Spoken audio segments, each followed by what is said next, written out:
can now ask Labour's Shadow Attorney General, Emily Thornberry, all about this. And a lot of this comes down to a lack of communication, Emily, between the police and the CPS. How do you resolve that? That's right. I mean, we discovered that the charge rate had gone down by 2/3 since 2015. I mean, it's just terrible. And the amount of time it was taking for cases to be charged had trebled. So we had to do something about it. So I asked CPS what the problem was in my role as Shadow Attorney General, and Yvette Cooper, in her role as Shadow Home, was asking the police about it. And they were just pointing their fingers at one another. There had been this catastrophic breakdown in communications between CPS and police and lack of trust. So we need to patch it up. So what we did is that we commissioned some people to get together, experts in the field, to talk about this together and to work out how we can bridge the gaps. And they came up with a number of different suggestions, which we've accepted because they're very sensible. It begins with, let's have an annual plan, a joint plan and joint action plan in each area where the senior prosecutor and the senior police officer sit down together and go, right, how are we going to make sure that we charge more people than we are at the moment? And whether that's the quality of the files of evidence that the police are giving to the CPS, which more often than not they're not adequate, or whether it's the CPS just not answering the phone and not being sufficiently good at communication, whatever the reasons are, they need to sort it out. And they'll have a plan and they'll be inspected on it. So we will be expecting them to implement them, not just to write nice plans, but to actually make a difference. And it all makes sense, doesn't it? It all sounds like a nice plan, but in practical terms, how do you do this? Because we're talking about charging domestic abuse suspects and keeping them in custody for longer, so they're not going home to a partner, for example. That requires space in police custody. And a lot of the reasons for sentencing delay, for example, has actually been about prison overcrowding. How are you going to solve that when we know that the coffers are bare? Yeah, so we've made the first recommendations about making sure they work together, and then there are a number of specific things, such as if someone is arrested for domestic violence and the police have them in the cells, we're going to do a pilot with the best performing police teams where if someone is they're against the clock, they're going to have to release them because they haven't charged, they're waiting for the CPS to come back. If that's happening, then the police can charge instead, and then a decision can be made about whether they're bailed or not, as opposed to simply having to let them out because they haven't charged them. So that's one reason. So you asked me a specific question about prisons. Let me tell you this. The government have allocated £4 billion to spend on building more prisons, but they only spent 1.6. Exactly why, I don't know.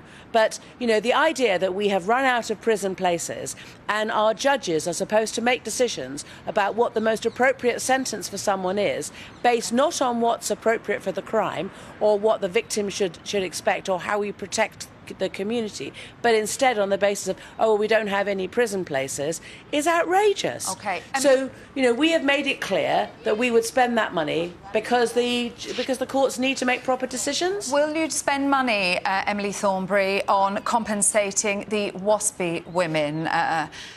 This is going to be your problem, according to the polls. If you win the election, would you compensate them in full?